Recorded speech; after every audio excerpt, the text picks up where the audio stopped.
आप भी भाइयों, आपको नमन नमस्कार है। मैं आपको वास्तव में हर व्यक्ति स्वस्थ रहना चाहता है, लेकिन सुखी भी होना चाहता है और उसका जीवन सम्मानित हो। ये तीन घटक बहुत आवश्यक है हर आदमी के लिए: स्वस्थ, सुखी, सम्मानित। ये तीनों की ग्रंथियां आपके शरीर के अंदर में ही हैं, और वो है मूलाधार, स्वादिष्ठान, मणिपुर। यह है पातंजल के हिसाब से है।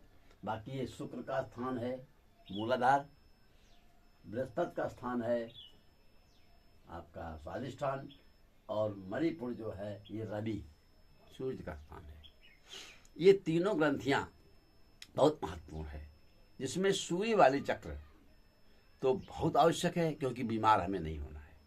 बीमार हम नहीं होते हैं तो हमको बाकी चीज़ें तो कुछ न कुछ मिल जाएगी। लेकिन अगर बीमार पड़ गए तो मेरे पास बढ़िया ज्ञान भी है, सम्मानित जीवन जीने के लिए भी ज्ञान है। कभी शक्ति वाक पड़ता वैज्ञान, लेकिन वो कुछ काम नहीं कर पाएगा। तो स्वस्थ रहने के लिए हमें सूर्य का प्रकाश तो सब कुछ सबको पता है, लेकिन मैं आज आपको जो बताऊंगा वो सबको पता नहीं है। वह आपके श्वास में लेने में, जो श्वास लेते दाहिना नाक से, तो वो सूर्य नाड़ी गर्म होती है। यहाँ जब श्वास जाएगी तो हमको गर्म होके मिलेगा, और बाएं से जाएगी तो ठंडा होके मिलेगा। ठंडी के महीने में, ये पूरे ठंडी के महीने में बहुत महत्वपूर्ण चीज़ है।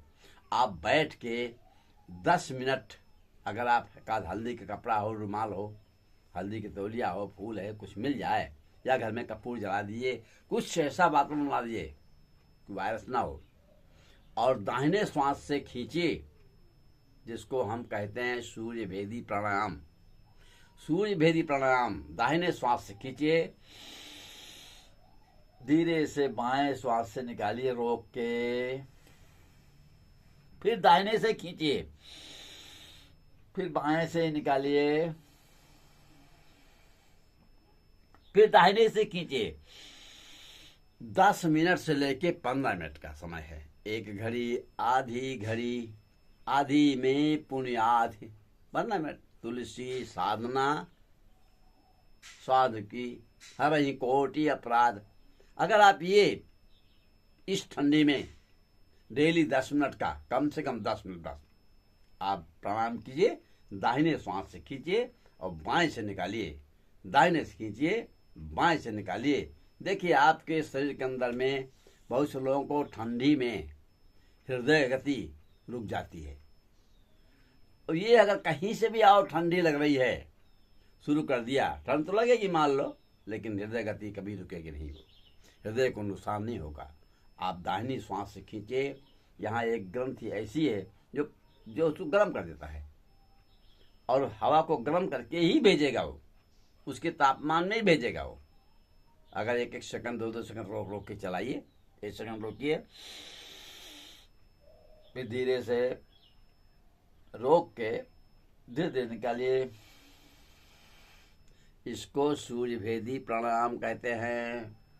आपकी ग्रंथियां, नाभि केंद्र सूर्य चक्र है, इसको थोड़ा लेट के कर, खाली पेट लेट जाओ, और इसके चारों तरफ से यूं, हम लेट के बता रहे हैं, चारों तरफ से यूं घुमाइए और उसको धीरे ठोकिए। इस तरह से करके अगर आप सूर्य भेदी प्राणायाम करते हैं, बहुत ही बेस्ट होगा। यह ठंडी के अंदर में अगर आप कर लें तो ठंडी बीतने के बाद बहुत से लोगों को रोग होता है, या गर्मी बीतने के बाद बरसात में रोग होता है। ये सब कुछ नहीं होगा। तो स्वस्थ रहने के लिए हमें सूर्य भेदी प्राणायाम और कबीर शक्ति शास्त्रों के ज्ञान जो ये चार्ट में दे रहा है, इसके लिए पेड़ू है। पेड़ू में जिसको कहते हैं नाभि से थोड़ा नीचे और मूलाधार से थोड़ा ऊपर बीच में है, उसको वहां तक हाथ ले जाओ घुमाने के लिए, और वहां भी ठोको। और ये एक साथ तीनों विकसित करना है तो आपको शीर्षासन सीखना पड़ेगा। मूलाधार विकसित करना है तो शीर्षासन सीखना पड़ेगा। अब मैं आपको बता रहा हूं मूल कैसे शीर्षासन में क्या करो। शीर्षासन दीवार के सहारे आप खड़े जाओ, एड़ी से गुदादार को मारो, गर्म हो जाएगा वो। और इधर नाभि वाला काम, उधर पेड़ू वाला काम सही कर लिया। अरे मैं कह रहा हूं कि आप 1-1.5 महीने के अंदर तीनों ग्रंथियां विकसित हो जाएंगी। तीनों ग्रंथियां विकसित होगी तो आप सुख और स्वस्थ समाज जीवन जिएंगे। कविता शक्ति हासिल हो गई, कविता मारने लग जाएंगे आप, शास्त्रों का ज्ञान हो जाएगा, दवाओं का ज्ञान हो जाएगा। अब आपको मैं बता रहा हूं दवाओं का ज्ञान क्या है। अरे आप खाना कुछ भी खाओ ना खाओ चल जाएगा, अगर आप सरसों का पत्ता है, बथुआ का पत्ता है, पालक है, अमरूद के पत्ते हैं, ये गिलोय है, ऐसी चीजें उबाल लो। उबाल के आप रख लीजिए। दिन में जब भी पानी पीना है आप उसी पानी को पीजिएगा, भोजन की जरूरत नहीं है। थोड़ा ले लो मात्रा में, हल्का फुल्का दाल है और थोड़ी आप 2-4 चम्मच चावल भी है, 1-2 पराठे चपाती भी ले लो, ज़्यादा नहीं लेना। लेकिन आप देखिए अगर वृद्धावस्था में आपकी है, वृद्धावस्था उम्र है, 50-60 के ऊपर हैं, तो आप ये प्रयोग करें। भोजन कम, पीने का जो भी है वो शेक पी सकते हैं आप, और फिर उसमें आपको एनर्जी कम नहीं होगी।